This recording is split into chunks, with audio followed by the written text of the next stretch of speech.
Olá, querido ouvinte, RTM com você, RTM Brasil para todo mundo ouvir. Eu sou Ricardo Santos, estou olhando aqui para essa câmera hoje na mesa de corte, os diretores Eliakim e o Luan também está ali do outro lado. E você acompanha esse programa que é um bate-papo com o pastor João Paulo Gouveia, programação que traz a você às terças e quintas ao vivo, temas aqui maravilhosos sobre o dia a dia. Se você tem alguma pergunta, alguma dúvida também, você pode mandar aqui pra gente pelo nosso WhatsApp 974-181-456. E lembrando ainda que você pode também acompanhar o programa ou podcast nas plataformas digitais. Ricardo, quais? Por exemplo, Google Podcast, tem Spotify, Deezer e tantas outras. Acesse e procure lá, Nos Caminhos da Fé. Bom, eu sou o Ricardo Santos, estou hoje aqui até com agasalho, porque caiu a temperatura, estou até com a minha voz aqui um pouquinho, levando aqui de boa, mas ao meu lado está ele, já estava com a Bíblia nas mãos, olhando atentamente, e agora para a câmera de número 1, corta aí, seu diretor. Tá aí ele, pastor João Paulo, tudo bem? Tudo bom, e aí, Ricardo, tranquilo? Tudo jóia, tranquilo, graças a Deus, mais um dia aí, mais um dia que o Senhor nos deu pela sua misericórdia. É verdade, quem tá com a gente aqui? E hoje não é a Games, não é a Michele Gomes, mas é Stephanie Cerqueira com S. Olá, gente, boa tarde. Tudo bem? Tudo bem. Tá preparada aí? Sim. Já fez trazer o estudo hoje? Hoje não. Eu deixo pra próxima. Stephanie com C. Eu falei Stephanie Cerqueira com C. Até o pastor André Castilho passou ali, deu uma olhadinha aqui pra gente. Muito bem, você participa aqui conosco, repetindo, pelo nosso WhatsApp 974-181-456. Manda aqui a sua mensagem, o seu comentário, a sua participação é importante, fazendo conosco Nos Caminhos da Fé. Nos Caminhos da Fé, com João Paulo Gouveia. E pastor João Paulo Gouveia, nós estamos continuando com a série sobre as parábolas de Jesus. As parábolas de Jesus, e esse lindo livro também é uma dica para você de leitura, para você, querido ouvinte, As Parábolas de Jesus e seu ensino sobre o Reino de Deus, publicação da Faculdade Batista Pioneira e também da RTM Editora, da autoria do pastor Clayton André Kunz. Eu tenho mania de falar Clayton, já falei até pessoalmente para ele, mas ele me perdoa. Pastor Clayton André Kunz. É verdade. Muito bem, você adquire e acessa lá a loja.transmundial.org.br. Pastor João Paulo, há uma parábola que fala sobre uma árvore frutífera. Eu gosto muito de figos. O senhor gosta de figos, pastor João Paulo? Alguma coisa eu até gosto, mas é que as pessoas confundem essa parábola com aquela que o próprio pastor Clayton chama de ação parabólica, né? Quando eu pensei ele vê nisso. lá uma figueira, ele vai até ela e não tem fruto, né? Sim, e tal, ele manda secar e tal. Eu mesmo já me confundi com isso. Então as pessoas confundem. Lá não é uma parábola. Lá pode ser considerada, como o pastor Clayton chama, de uma ação parabólica. Quer dizer, Jesus encenando ou tendo uma ação que essa ação é um ensinamento de alguma coisa do reino de Deus, alguma coisa assim.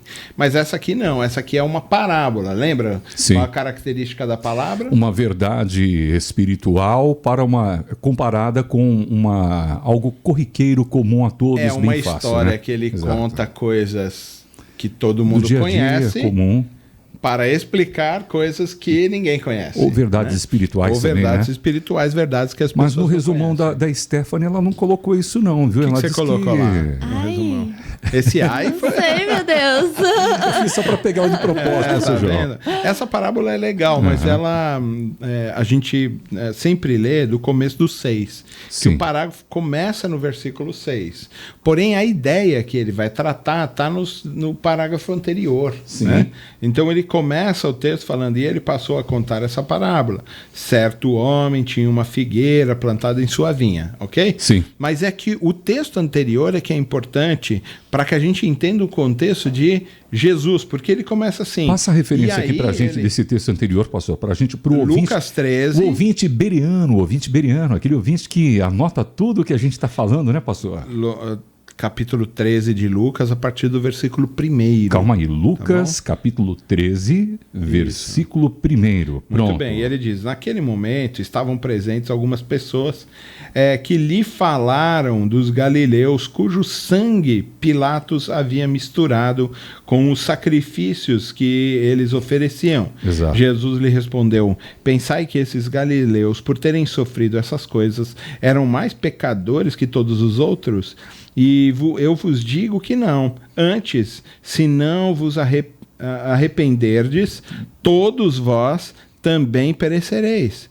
Ou pensais que aqueles 18 sobre os quais a torre de Siloé caiu e os matou eram mais culpados que todos os outros habitantes de Jerusalém? Eu vos digo que não. Antes, se não vos arrependerdes, todos vós também perecereis.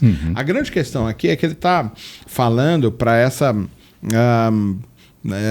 esses plateia, que fazem parte da vida religiosa, tá? A gente, por exemplo, nós somos da comunidade de fé. E muitas vezes a gente acha que nós somos menos pecadores do que os outros. A gente fala das pessoas que vivem no mundo que não estão... Ou também uma outra expressão, somos mais santos que os outros, né? É essa relação que a gente tem assim, o pessoal lá do mundo, né? Como se eles são mais pecadores do que a gente. E Jesus está falando, não. Você acha que lá, a questão lá do Siloé, você acha que é isso, você acha que é aquilo, esses caras são mais ou menos pecadores? Meu amigo, se igual a ele, se você não se arrepender, né, vai para o inferno. É interessante observar que nesse contexto que Jesus ele cita, né, porque era uma, digamos, saiu no Notícias Populares, no Cidade Alerta de Jerusalém, uma torre que caiu em cima dos trabalhadores. Porque o Pilatos ele pegou dinheiro do tributo que era para o templo e usou para fazer ali um aqueduto e possivelmente foi naquela situação que a torre caiu e causou um grande espanto. Está vendo? Né? Tem uma relação com o pecado isso daí, não é isso, pastor João? Sim, mas é que a questão aqui, ele está falando dessa comparação. A gente não morreu nesse acidente porque a gente é menos pecador do que eles. Eles eram muito pecadores, então veio um acidente, a mão pesou sobre eles, a mão de Deus pesou e eles morreram. A gente tem esse tipo de sensação, né?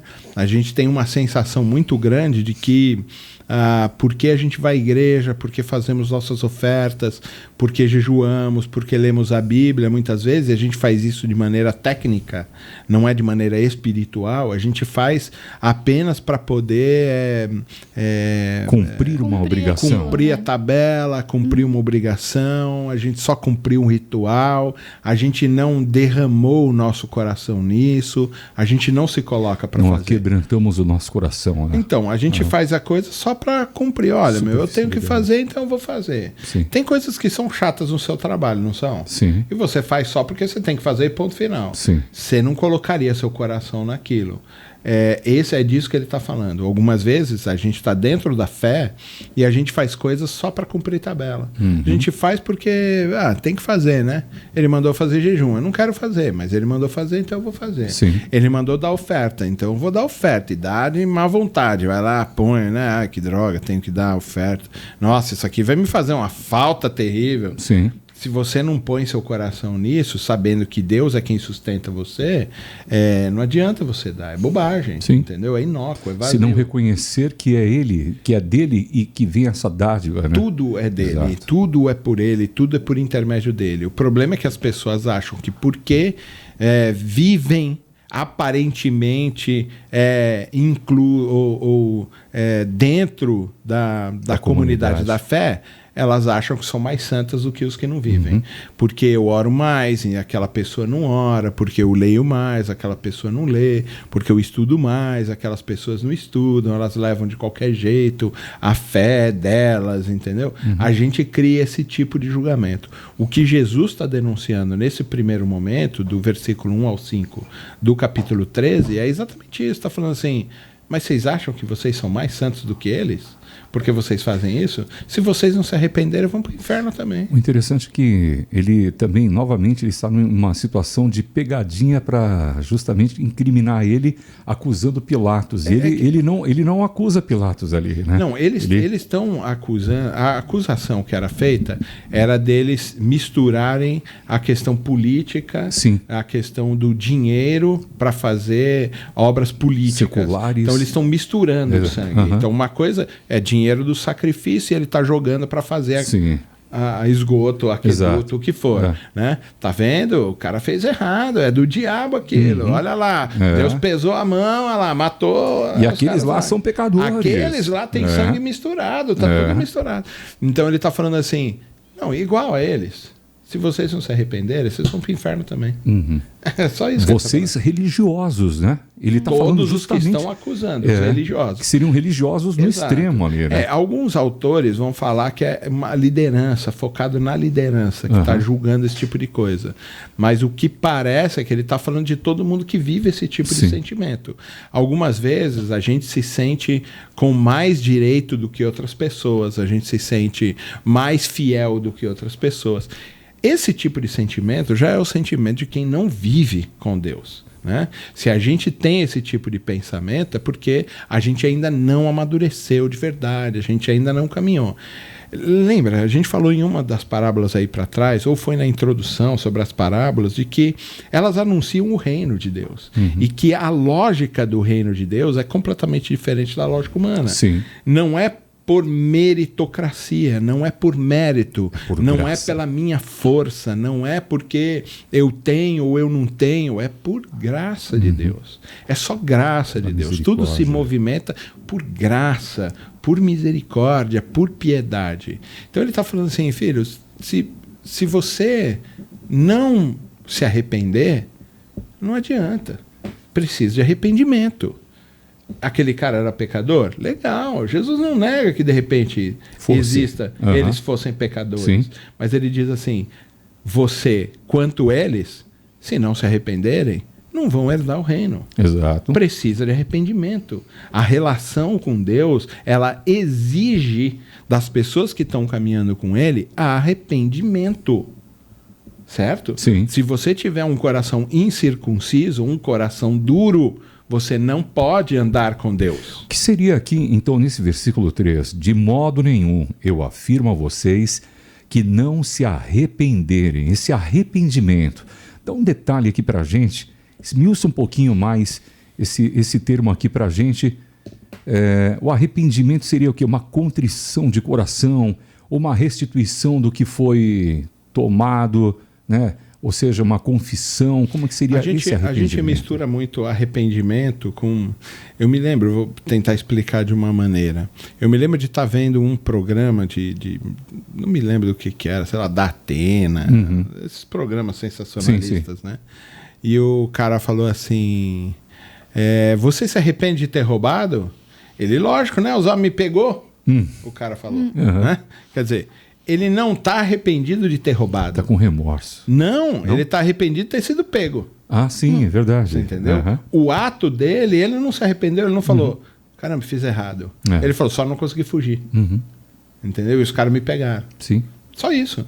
Ele não está preocupado. Arrependimento, ele é muito mais do que ter sido pego no flagrante.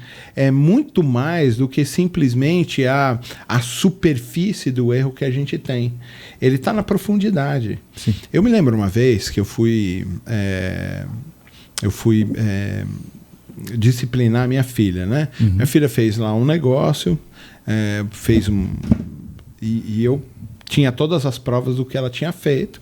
E eu falei assim, filha, é o seguinte, vamos lá, fez errado, né? Já vai ser disciplinada por isso. Mas pai quer saber a verdade, quer saber da sua boca, tal. Não, pai, eu não fiz nada. E olhando no meu olho, e eu com todas as provas.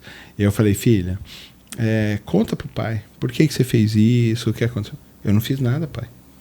E olhando nos meus olhos, e dizendo, eu não fiz nada. E você com as provas não. E eu assim, falei, filha, ó, é o seguinte, o pai vai dar 5 palmadas, né? Porque você fez errado. Mas se você me contar a verdade, o pai vai dar só 3. Tem um bônus, porque falou a verdade. Ela, não, pai, Não, eu não fiz. Aí eu falei, filha, presta atenção. Né? E eu aí, esticando. Eu fui esticando. A graça, né? Graça e misericórdia. Longanimidade. Fui esticando. Filha, olha, são assim. Filha, vamos lá. Se você não me falar, o pai nem vai fazer com a mão, eu vou pegar o chinelo ali.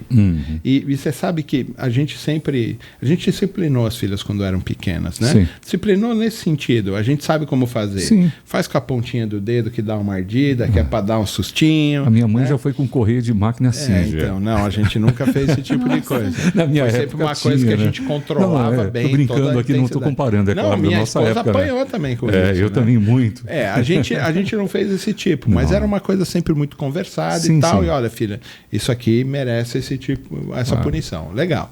Aí, 3 palmadinhas, filha, se contar a verdade pro pai. Não, pai, eu não fiz nada. E olhando nos meus olhos. Aí eu falei assim, filha, se o pai pegar você no flagrante e que você tá mentindo pra mim, eu não vai nem ser nem com a palma da mão do papai, vai ser com esse chinelo aqui. Era um chinelo que eu tinha ganhado de um amigo lá do Nordeste, né? Aqueles de dos couro. Bons. Daqueles de couro, de né? couro. Aí eu falei, vai ser com isso aqui. Não, pai, eu não fiz nada. Eu não fiz nada. Aí eu, beleza. Não fez nada, filho? Não fiz nada. Filha, presta atenção, vamos lá de novo. Né? Devo ter falado umas 10 vezes. Olha, filha, não. Eu peguei, coloquei as coisas, as provas na mesa. Aí ela, pai, eu fiz, mas é porque não sei o que lá. Não, filha, agora... Não, pai, é só 3, né? Não, é 5 e vai ser com chinelo. Porque acabou ali. Eu fui esticando a corda. Sim. O tempo todo esticando a corda. Chegou uma hora que acabou. Agora ela fez porque eu provei pra ela que ela tinha feito. Aí ela falou, pai, é só 3, eu tô falando a verdade. Não, filha, é 5 e vai ser com chinelo.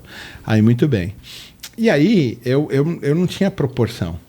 Entendeu? Porque eu sempre fiz com a mão, sempre foi a pontinha do dedo só para dar aquela ardida, para dar um susto, não é para machucar, não é para fazer nada disso, para roubar a dignidade das crianças. Para correção. Né? É só tranquilo, né? Não vai apartar a varinha do seu filho, né? Muito bem. Aí saí, fui embora, fui dar aula e tal. Quando eu voltei à noite, né? A minha esposa falou assim para mim, você já olhou o bumbum da Alice? Aí eu falei, não. Vai lá olhar. Aí eu olhei, tinha os risquinhos do chinelo. Tinha até o nome embaixo, que pegou na bundinha dela assim. Eu falei, eita, meu. Nossa, aquilo acabou comigo. Eu chorei a madrugada toda, chorei a noite toda, e eu orando e falando, Deus me perdoa. Quando acordar de manhã, a primeira coisa que eu vou fazer é pedir perdão para ela. E aí Deus falou assim, não, porque... ela não tem como entender esse perdão. Se você for lá e falar para ela assim, pai, me perdoa, ela tem, sei lá, 3 anos, 4 anos, ela tinha um pouco mais, talvez 5. Se você for lá e falar, me perdoa, ela vai entender que você não deveria ter corrigido ela. E que aquilo que ela foi corrigido era certo. Aí eu falei assim, tá... O que eu faço? Conversa com a Marjorie. Aí a Marjorie acordou de manhã, eu falei, Marjorie, tava orando, tá? Eu vi, você ficou mal, tal, né? Fiquei. E aí eu tava orando e Deus falou que não é para eu ir falar com ela, né? Porque ela vai entender errado. Não, é isso mesmo. Ela não vai entender nada, tal, legal. Aí, e o que mais Deus falou para você? Para eu me arrepender do meu pecado e não pecar mais. Muito bem. Nunca mais eu fiz esse tipo de coisa. Arrependimento, ele é uma coisa que você profundamente sente que você fez errado, que você precisa mudar. É isso o arrependimento. Então, assim, eu exagerei na maneira como eu disciplinei minha filha e eu me arrependo de ter feito aquilo e não fiz mais daquela maneira. Entendeu? Eu não usei sabedoria, eu exagerei. E eu me arrependo daquilo até hoje e nunca mais eu agi daquela maneira. Isso é arrependimento. O que Deus espera da gente é que a gente entenda que a gente peca, de que a gente pecou, de que a gente está arrependido do nosso pecado e de que a gente vai lutar o resto da nossa vida para nunca mais cometer esses pecados. E por que mesmo quando atendendo à convocação de Jesus, tendo um encontro com Cristo, a pessoa pecou, errou, mas depois ela volta a praticar o mesmo erro, mesmo ela tendo sentido muita dor por aquilo que ela cometeu, né? Você lembra que a nossa natureza, ela tende para o pecado. Tá? A nossa inclinação. Né? É a nossa inclinação. A gente está sempre pendendo para ele. Ele sempre vai chamar. E ele sempre vai colocar um negócio que na vida empresarial, na vida dos negócios, a gente chama de custo-benefício. Né? Então, alguns momentos da nossa vida, a gente perde a conexão com a graça de Deus, a gente simplesmente entende que o pecado vai me trazer mais benefícios do que a minha relação com Deus. Tá? Lembra que Jesus suou sangue? Sim. Muito bem. Por que ele sua sangue? Porque ele vai apanhar? Porque ele vai morrer na cruz? Porque ele vai sofrer na cruz? É por isso? Sim. Você acha que é isso? Não, pelo peso dos nossos pecados sobre ele, seria isso. Muito bem, tudo bem. É peso dos pecados. Então ele não aguenta o saco de batata nas costas. O que é o peso dos pecados? Por que aquilo era tão pesado para ele? Porque ele era santo, né? Tinha uma comunhão santo. E se afastou ele tinha uma de comunhão Deus. E ele ia se afastar de Deus. É uma lógica. Se o pecado, o salário do pecado é a morte, é o afastamento eterno de Deus, é o afastamento da comunhão com Deus, o Jesus que nunca pecou e que sempre viveu de maneira plena com o Espírito Santo de Deus e com o Pai, ele agora vai levar os pecados e é óbvio, lógica natural. Ele vai se afastar de Deus. Então ele está falando, peraí, eu vou experimentar um negócio que eu nunca experimentei. Senti. A gente sente pequenos momentos de um relacionamento pleno com Deus. Sim. Quando a gente está lá no culto, que a gente está cantando uma canção, que a gente está fazendo uma oração, um momento que você está meditando lá no alto da montanha, que você está, né, sentado na beira da praia, sentindo a brisa, olhando a natureza e falando assim, que delícia que é estar aqui, Deus, que bom estar aqui com o Senhor, poxa, eu sinto a sua presença, você sente aquela coisa toda muito forte. A gente tem esse momento. Imagina, Jesus viveu isso a vida toda, em todos os minutos e segundos da vida dele. E aos 33 anos, ele vai passar por um momento que é perder esse tipo de comunhão. É que nem acabar a internet. Tá todo mundo aí, moçada nova, assim, tipo a Stephanie, né? Tá ligada no celular o tempo todo. De repente. Como é que é quando acaba a internet? Como é que você fica? É difícil. Fica ansiosa, né? Tá bom, Sim. então por quê? Porque a gente tá ligado na internet o tempo todo. Uma conexão, né? É a mesma coisa. Quando perde a conexão, a coisa é ruim. Jesus sabe disso. E ele fica tão aflito por essa sensação, porque lembra, Jesus é um homem extraordinário. Sim. Ele é um homem extraordinário. Sim. Eu nem tô colocando aqui que ele é Deus. Deus, tá? Como ser humano, na natureza humana dele, ele é um homem extraordinário. Sim, ele tem plena comunhão com Deus, plena comunhão com o Espírito Santo de Deus. Sim. Então você imagina o tanto que esse homem pode produzir, o tanto que ele tem de felicidade, de alegria, de plenitude de todas as suas emoções. E ele está falando assim, peraí, 1 mais 1 é 2. Ele está falando, se o pecado afasta o ser humano de Deus, e eu vou levar o pecado de toda a humanidade nas minhas costas, eu vou ficar afastado de Deus. Opa, isso aqui é ruim. Pai, afasta de mim esse cálice. O Espírito está pronto. É isso que ele diz. Pai, eu estou pronto para fazer. Mas, rapaz, humanamente esse negócio é muito difícil de fazer. Ele sentiu isso. É muito difícil de fazer. Né? É muito difícil de você ter a certeza de que você vai ficar afastado da pessoa que é mais importante para a sua vida toda. O preço tão alto que ele pagou por causa do meu pecado. Né? Uma outra história é, quando eu soube que papai ia morrer, esse foi o grande negócio. Deus falou para mim, ele vai morrer. Foi bem assim. É muito direto. Ele vai morrer. Entendeu? Agora, você precisa recobrar a sua lucidez para ajudar a sua família. Demorou aí uns 6 ou 8 meses para ele ir para a cirurgia e morrer. Tá? Nesse período, vieram meus irmãos, todo mundo veio do Chile, minhas irmãs moram no Chile, elas vieram para cá, a gente sentou um dia numa mesa, eu, todos os meus irmãos, minha mãe. Nós sentamos na mesa com a Marjorie, minha esposa, e aí eu falei assim, olha, o papai vai morrer. Entendeu? Ah, não, como assim? Não, ele vai morrer. Agora é o seguinte, a gente precisa preparar o nosso coração para isso. O papai está fazendo a escolha dele, é assim, assim, assim. Não, a gente então não vai deixar ele ir para a cirurgia. Não, a gente não pode fazer isso, por causa da dignidade dele. Ele está escolhendo. Ele está escolhendo ir para a cirurgia. É a única chance que ele tem de ter ainda um resto de vida, se ele pudesse ter, um resto de vida que fosse com dignidade. Se a gente roubar isso dele, ele vai viver indignamente. Frustrado, né? Não, ele vai viver sem poder ter controle do seu próprio corpo, da sua própria cabeça. Ele vai viver ligado numa bombinha de oxigênio.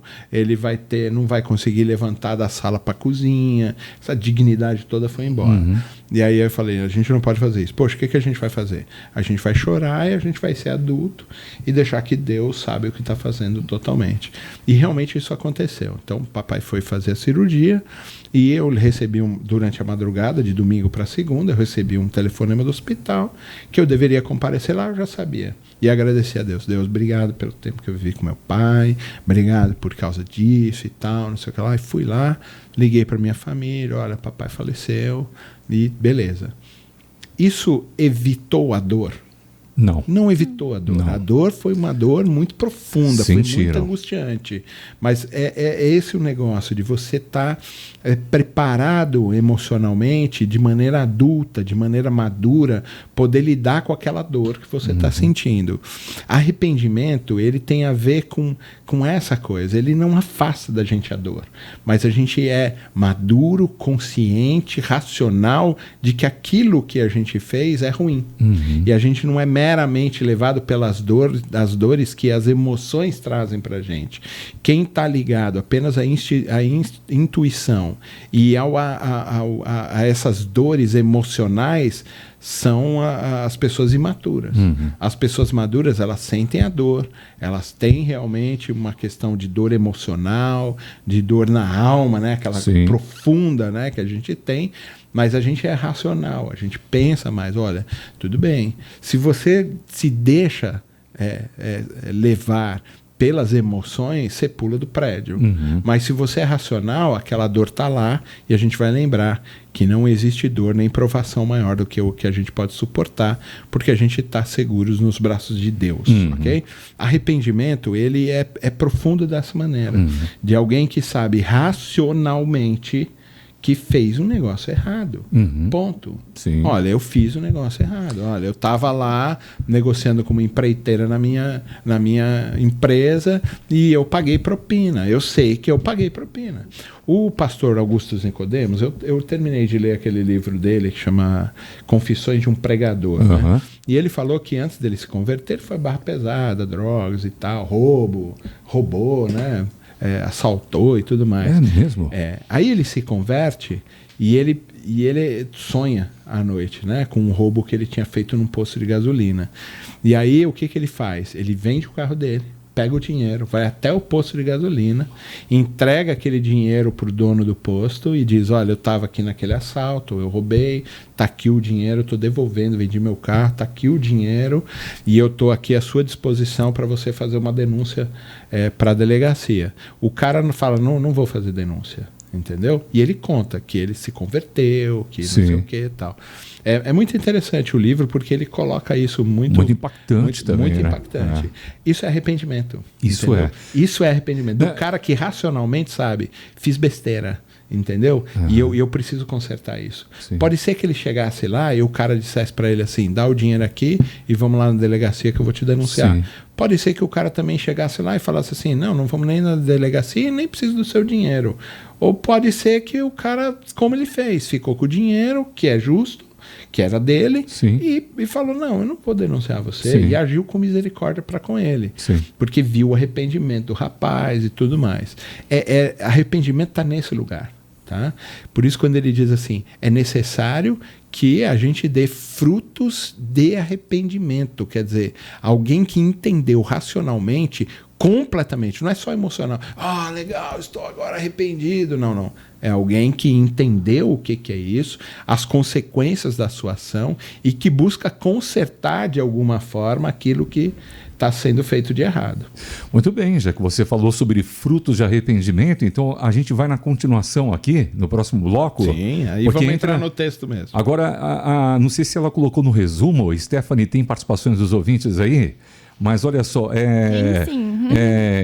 Você fez o resumo por que Jesus fala que tinha uma figueira onde se plantava vinha. Você sabia? Tô brincando, calma, não responde não. É pegadinha, mas e aí, as participações? Tem gente aí? Sim. Ana Paula Machado disse, nossa, que lição. Ela é de Santa Catarina. O Oswaldo Fuzetti, de Diadema, a palavra de Deus é tão atual, né? Isso também é para os dias de hoje. Muito interessante. Mais participações. O Orlando, de Roraima, disse assim: olá, Ricardo e JP e equipe dos Caminhos da Fé e ouvintes. Estamos aqui sendo agraciados pelo conteúdo recebido. Obrigada, RTM, Orlando e Vasti, de Boa Vista, Roraima. É o casal, muito bem. Pastor João Paulo, então, frutos de arrependimento que mostrem arrependimento, vai entrar nessa questão da figueira, justamente, não é isso? A gente vai para depois da viradinha, isso aí. Beleza, você participa aqui com a gente também pelo WhatsApp 974-181-456. A gente volta já já. Nos Caminhos da Fé, com o pastor e professor João Paulo Gouveia.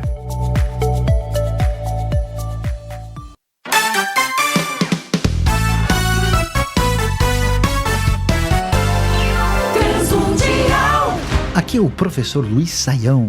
Meu convite para você é: faça o nosso curso em parceria Rádio Transmundial, Faculdade Teológica Batista de São Paulo. É um curso de teologia básica. Os vídeos estão disponíveis, você recebe material complementar e ainda pode ter o seu certificado da Teológica de São Paulo. Teológica de São Paulo e Rádio Transmundial, uma parceria fenomenal.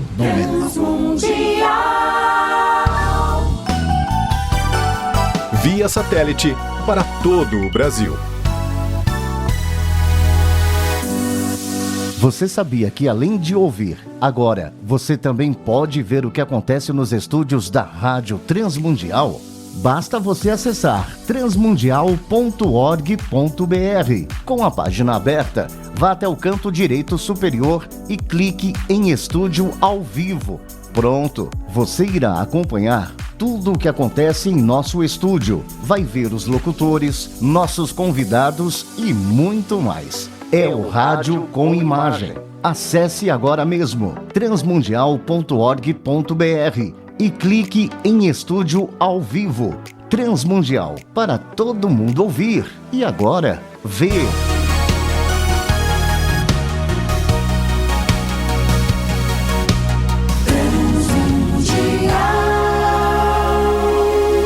Por que precisamos orar?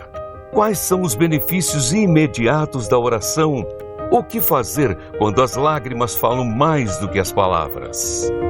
Estas e outras questões são respondidas no livro Orar à Luz das Palavras de Jesus, do pastor David Bango. Orar à luz das palavras de Jesus é sobre vida e sobrevivência. Acesse loja.transmundial.org.br e faça já o seu pedido.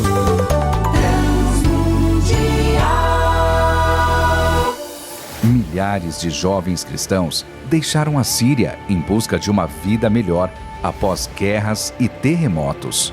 Os que ficaram precisam ser capacitados para impactar suas comunidades e fazer a diferença em situações de crise. Acesse portasabertas.org.br e saiba como ajudar na capacitação profissional desses jovens e na reconstrução da Síria.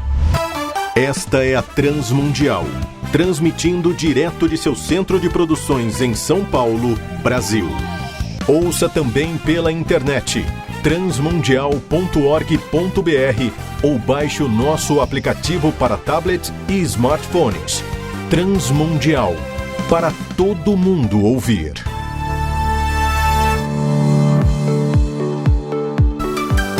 Mande o seu recado através do nosso WhatsApp 11 97418 1456.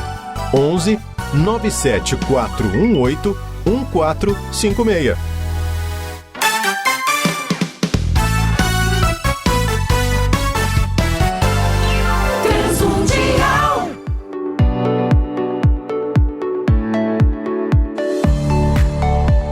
Nos Caminhos da Fé, com João Paulo Gouveia.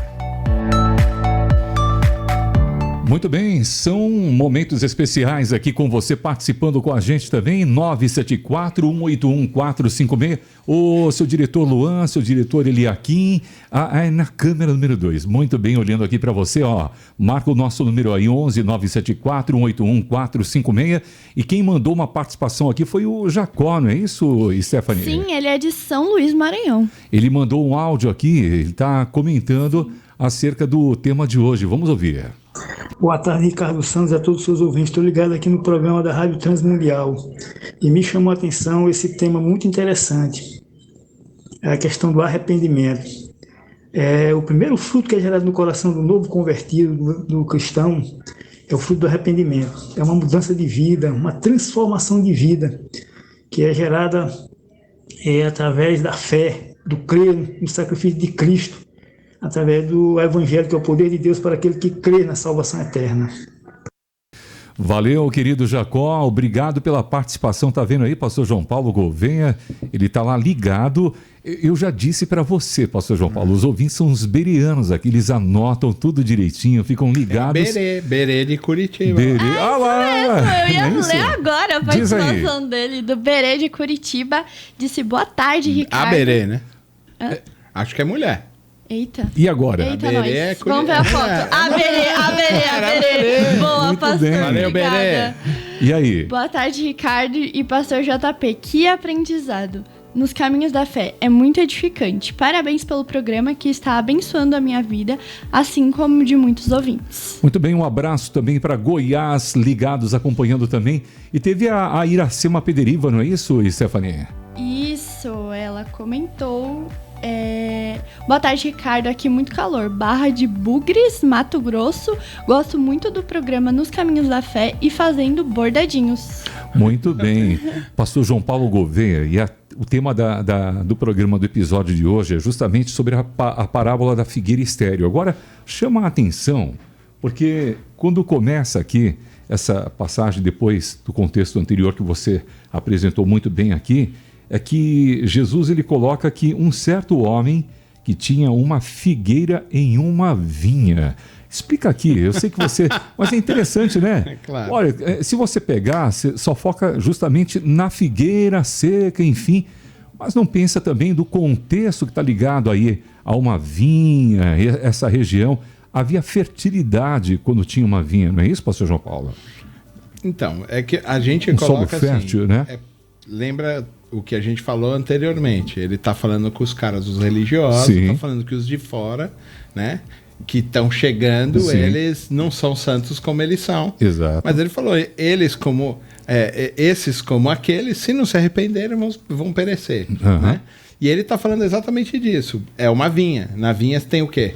Tem videira. Videira. Exato. Aí ele está falando assim, uma figueira que está no meio da videira, das videiras... Muito possivelmente, ele está dizendo, esses aqui, que parecem que não são dos nossos, sim, eles também precisam de arrependimento como você. A videira precisa de arrependimento como a figueira. Uhum. Você entendeu? Ah, mas a figueira não está dando fruto. Então parece que ela está fora da coisa. É que olhando também o texto, a gente, no contexto, diziam que quando você tinha um pomar ali e possivelmente colocasse, que nem no caso, uma figueira junto a uma vinha, o solo seria mais fértil, ou seja, naturalmente aquela figueira produziria, né, com mais facilidade, né? E tem também aquela passagem em Levítico, eu acho que até que o pastor Kunz ele disse, é Levítico 19:23, que havia um certo tempo, depois que você plantava a sua figueira, havia um tempo lá de 3 anos para esperar para que ela desse fruto, não é isso? Não, tudo bem. Isso não é um problema da gente observar. Mas lembra que ele está falando de alguém que aparentemente não faz parte do grupo. Uhum. Né? É justamente uma figueira né? que está dentro da vinha. Exato. Da videira. Uhum. Ele não é uma videira que está dentro de um figueiral. Sim. Entendeu? Não. É uma figueira que está dentro de uma vinha, onde tem muitas árvores, né? Muitos, como é que chama? Qual que é a árvore? É a videira. Videira. Tem muitas videiras, mas é uma vinha, uma parreira, plantação. Né? Parreira, não é isso? Então, essa relação aí é engraçado que ele está falando assim, tanto esses que parecem de dentro quanto aqueles que parecem de fora, se eles não se arrependerem, os dois vão perecer, entendeu? Aí ele está falando assim, tem que dar fruto. Ele está falando, olha, toda vez eu venho aqui durante 3 anos, eu venho aqui esperando o tempo correto. Vamos dizer que para ela crescer e começar a dar fruto eram 3 anos, ou menos. Mas eu estou vindo todas as vezes e ela não dá fruto. Vamos dizer que depois de 1 ano ela começa a dar fruto. Legal. Eu venho aqui, vim 1 ano, não deu fruto, esperei o tempo oportuno. Veio mais 1 ano, esperei o tempo oportuno, não veio. Vim o 3º ano, veio o tempo oportuno e ela não deu fruto.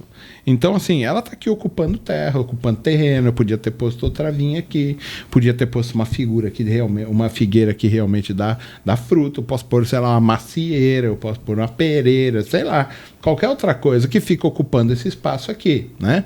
E teria que arrancá-la dali. E ele falou assim, olha, e ele dá uma ordem então pro vinhateiro. Lembra? O vinhateiro não cuida da figueira. Entendeu? O vinhateiro cuida da parreira, da vinha. Beleza. Alguns vão dizer, quem é o vinhateiro? Alguns dizem que é Deus. É o Cristo. Cristo? Sim. O que cuida das vinhas é o Cristo. O dono da vinha é Deus. O que cuida das vinhas é o vinhateiro. O Jesus. Mas peraí, ele está cuidando de um que não é... Que não é para ser. Que não era para ser. Parece que não era para ser. É como Jesus cuidando da samaritana, é como Jesus cuidando do gentil, é como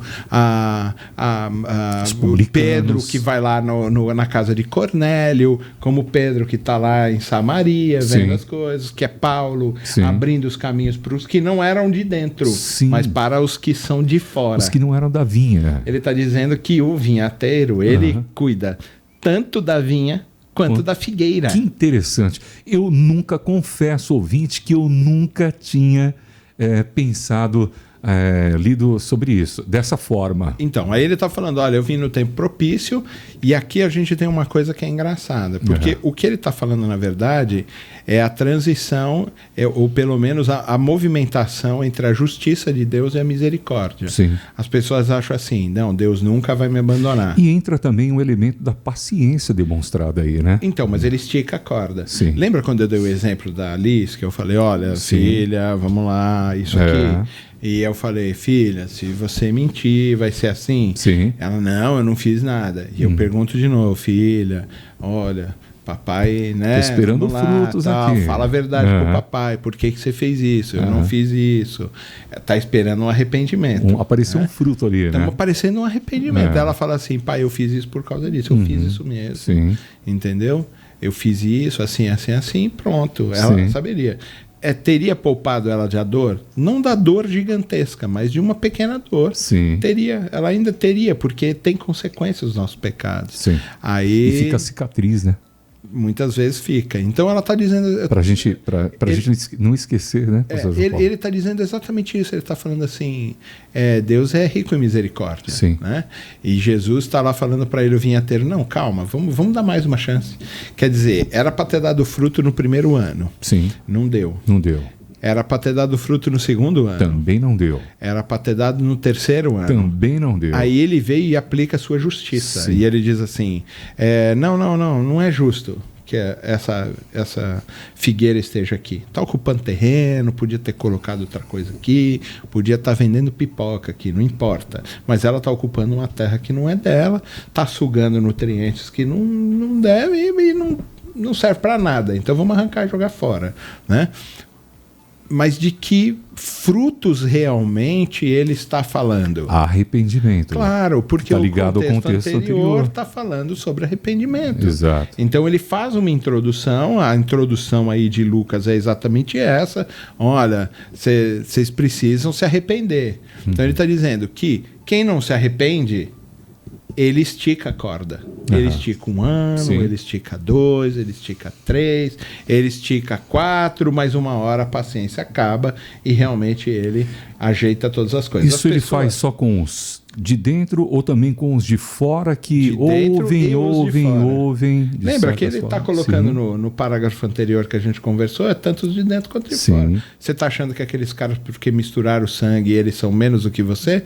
Eles, quanto você, se você não se arrependerem, já era. Sim. Eles podem ter o sangue impuro, mas se eles se arrependerem, eles vão ser salvos. E vocês? Se vocês não se arrependerem, não serão salvos. Mas vocês são da vinha. Sim. Mas se não derem frutos, vai arrancar você e jogar você para fora. Tanto os da figueira quanto os da videira, se não derem frutos de arrependimento, perecerão, serão arrancados. As pessoas têm uma coisa, Ricardo, e acho que a grande maioria das pessoas tem, pelo menos os religiosos, né, que vivem na comunidade de fé. Deus nunca vai me abandonar. Sim. Né? Mas aí você lê Romanos capítulo 1 e vai vendo assim, Deus os entregou aos seus próprios desejos.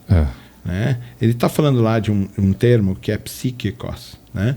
Que é alguém que é regido pelo seu próprio pensamento, é alguém de coração duro. E ele está dizendo assim, Deus os entregou, Deus os abandonou. Ele se deixa muito facilmente pela sua própria inclinação para o pecado, para a carne, ou seja, ele não se deixa ele é duro. Se submeter a Deus duro. Governar a sua vida. Exato, é ele quem governa a própria vida e não Deus. Então ele está nessa posição. Mas lembra, ele mandou os profetas, ele mandou Jesus, né? Lembra da parábola lá dos vamos mandar os trabalhadores, vou mandar meu filho agora, quem sabe eles, e mata também. Então ele fica esticando essa paciência, olha, dando mais uma chance. Não, poxa, quem sabe eles entenderam errado, vou mandar mais um funcionário, vou mandar mais outro. Não, um ano eu fui buscar fruto, não deu. Outro ano eu fui buscar fruto, não deu. Terceiro ano eu fui buscar fruto, não deu. Pô, vamos cortar, vamos fazer justiça. Aí ele fala, aí vem o vinhateiro e fala assim, não, vamos esperar mais um ano. Porque parece o que ele está dizendo assim, deixa eu cuidar um pouquinho dele. Entendeu? Deixa eu chegar perto, deixa eu colocar um pouco de fertilizante perto, deixa eu ver se eu pegar as florzinhas quando elas nascem, se eu colocar um saquinho, né, na figueira, os bichos não vão pegar e talvez o fruto realmente saia. Deixa eu ver se... Né, ele pede mais esse tempo de misericórdia e realmente é. Mas se no tempo oportuno, depois de ter esticado a corda bastante, a gente não der frutos de arrependimento, quando chegar na porta, no final, e a gente não se arrependeu, a gente fica do lado de fora. Tem uma peça que se chama Mãos Vazias, não sei se você já viu. Eu não. E as pessoas... É muito legal essa peça. A gente sempre faz na igreja essa coisa. Vem lá uma pessoa, Jesus está no meio lá do templo, a gente põe as pessoas afastadas, aí ele vem, Ricardo, onde você está? Aí ele, Jesus, eu tive vergonha e tal, né? Mostre-me tuas mãos. Deus, eu só pude fazer isso aqui e tal, não sei o que lá. Aí depois vem, Stephanie, Deus, eu fiquei com medo porque eu tal, dá lá uma desculpa qualquer, mostra-me tuas mãos. Aí, olha, eu só pude fazer isso aqui, eu trouxe muito pouco, eu podia ter produzido mais, tal. Aí chama João Paulo, aí eu não respondo, né? Aí João Paulo, aí não responde. João Paulo, mostra-me tuas mãos. Aí ele fala assim, eu não tenho nada nas mãos, né? Eu não fiz nada. E aí ele fala assim, mas Jesus, não me deixa ficar fora, não me deixa, e pede assim, não sei. Aí ele fala assim, não, aparta de mim. Entendeu? Porque até o momento oportuno, aí eu fiquei esticando, dá fruto. Não deu fruto, tchau. Né? Eu tenho alunos, eu digo assim, filho, se você não entregar na data, eu ainda vou esticar a misericórdia mais uma semana. Muito bem. Todo mundo que entrega vai receber nota. Depois disso, eu vou tirar a cada semana não entregue, a partir da data não entregue, eu vou tirar 25% da sua nota. Lembra, vai chegar uma hora que você vai entregar, não vai servir para nada. Vai ficar com zero. Você vai estar reprovado, entendeu? E vai ter uma hora que eu nem vou receber mais o seu trabalho, entendeu? E aí eles ficam, pô, mas aí eu vou perder a matéria. Vai mesmo. Então você estica, você expande a misericórdia, você derrama a graça sobre as pessoas, a gente vai esticando a corda, mas uma hora essa corda arrebenta, então perde a matéria. Então comigo realmente perde a matéria. Os alunos já sabem disso. perde a matéria. Então, esse semestre... Mas você já avisou. Você já deixou ali o parecer para eles, né? Ainda mandei o WhatsApp durante as férias. Filho, entrega o trabalho. Ainda tô atrás, né? Corta o assunto. E é assim que Deus faz com a gente também, né, João? Com a gente também. Ele vai esticando a misericórdia dele. Então, quando ele diz aqui que ele está falando, eu vim a primeira vez, vim a segunda, vim a terceira, nada, corta, joga fora. Não, calma. Vou tratar um pouquinho mais, mas se realmente a coisa não andar, quer dizer que esse se comprova que não era dos nossos. E aí a gente põe ele para fora. Aí a gente corta. O que ele está dizendo com isso? De que ele chama você para estar perto dele. Sim. E ele chama você para dar frutos de arrependimento. Se esses frutos não aparecem, ele estica um pouco mais. Fala, não, vamos lá, Ricardo, vamos junto. Não aparece. Vamos lá, Ricardo, não aparece. Vamos lá, Ricardo, vamos lá. Não aparece. Uma hora ele vai falar, tá bom, segue o seu rumo. Que é o que fala em Romanos capítulo 1. Deus os entregou aos seus próprios desejos, aos seus próprios conselhos. Ele está te dando conselho, se arrepende. Ele te dá mais um conselho, se arrepende. Ele te dá outro conselho, se arrepende. Uma hora ele fala, tá bom, segue você seus próprios conselhos. As pessoas acham, Deus não abandona ninguém. E ele promete que não abandonará. Sim. Porque um coração contrito, Deus não rejeita. Não. Entendeu? Mas o coração incontrito, o coração que não esboça frutos de arrependimento, ele realmente põe um ponto final e fala tchau, segue o seu caminho, vai seguir o seu caminho sem mim. Tá? Aquela palavra, tem participações aí, Stephanie? Tem? Sim. Daqui a pouquinho então eu falo, lê aí as mensagens. O Ju Márcio de Goiás, ele perguntou, que fruto é esse? Aí ele tá falando sim de arrependimento, né? E que essa figueira precisaria dar e não deu do fruto, né? Arrependimento. Isso. A parábola está dizendo que ela deveria dar figos e não deu. E quais são os frutos do arrependimento? Não, o arrependimento é o fruto.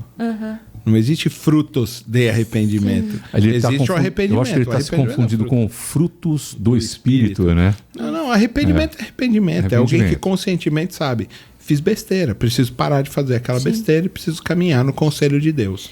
Ponto. Sim, a Mariana Velasco falou assim, boa tarde, Ricardo, João Paulo e Stephanie, qual que é o texto? Eu amo esse programa. Aí eu respondi ela, Lucas 13, do 6 ao 9, né? Exatamente. Lembrando que o contexto é do 1 ao 5. Isso. Tá?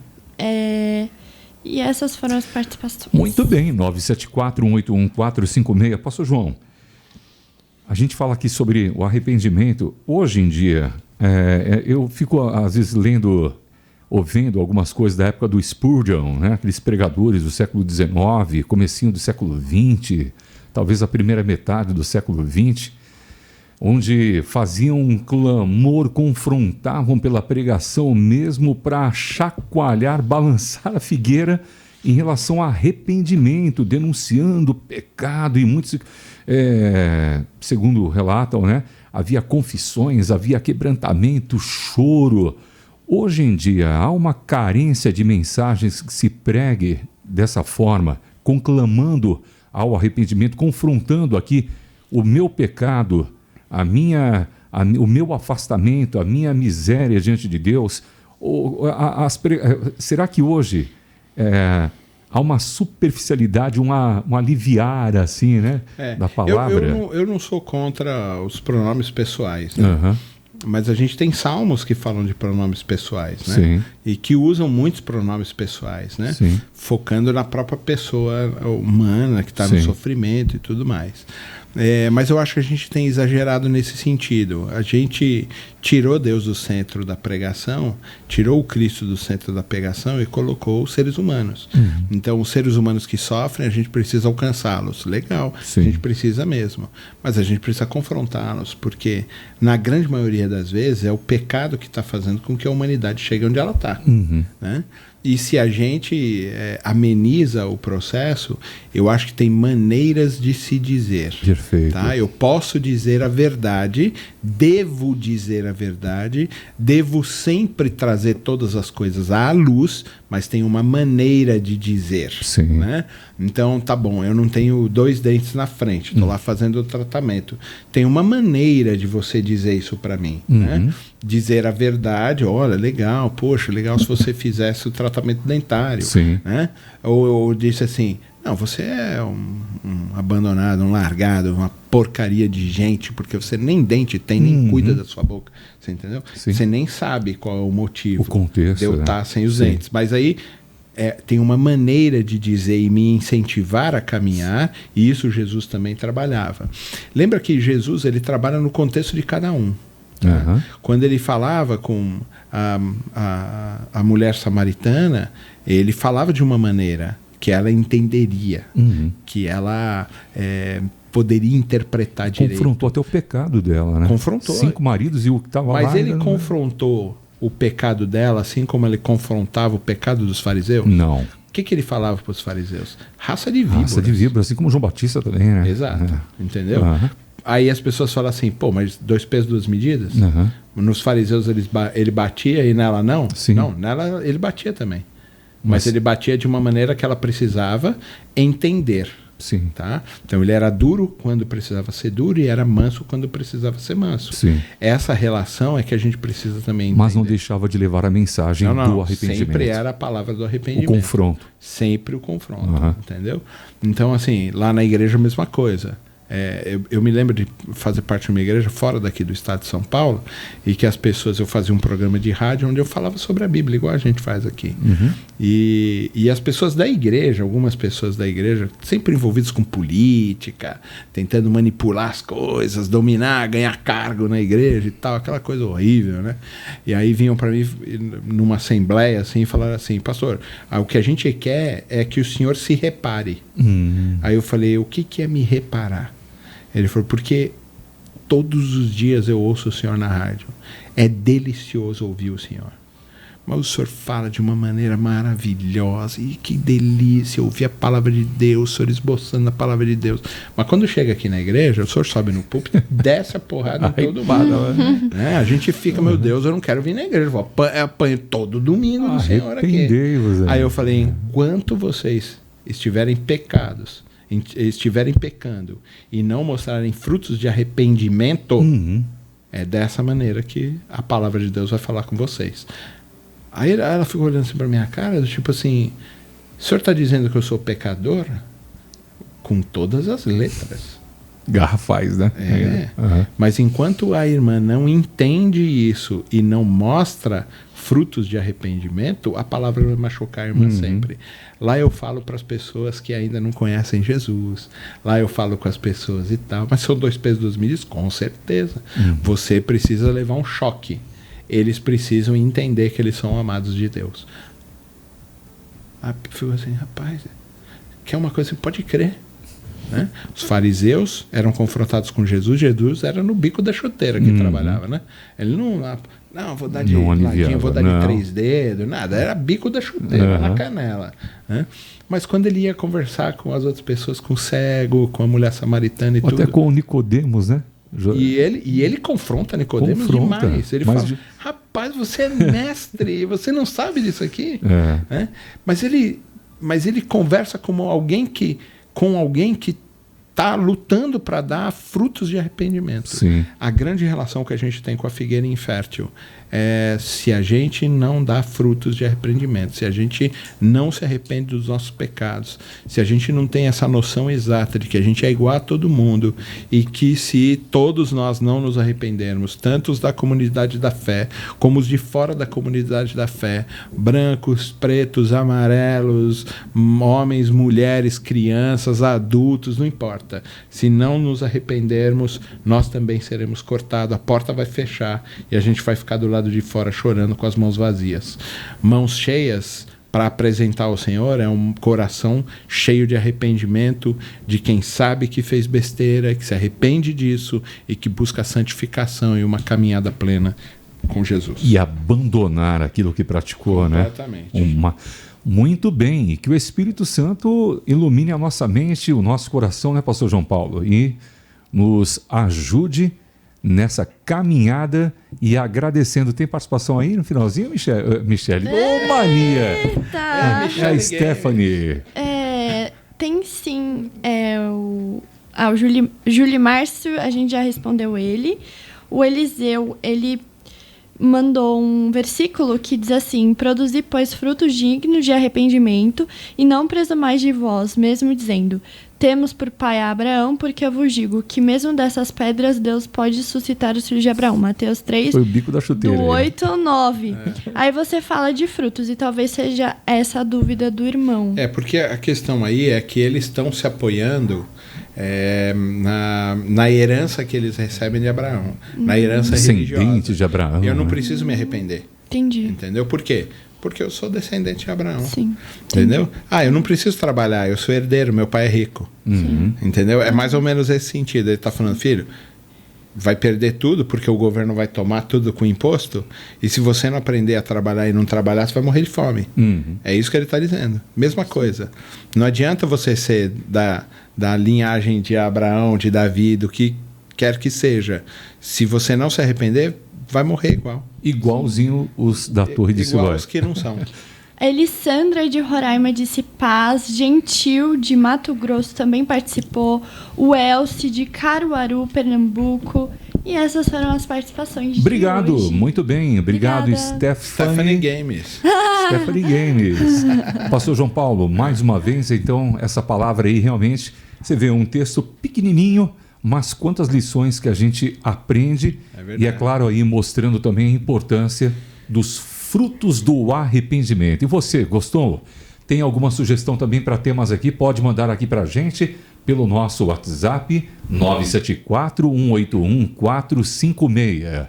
974-181-456 e acompanhe também nas plataformas digitais. Pastor João, mais uma vez, obrigado. Deixa aquela palavra final aqui para a gente. Você precisa se conscientizar de que você precisa se arrepender.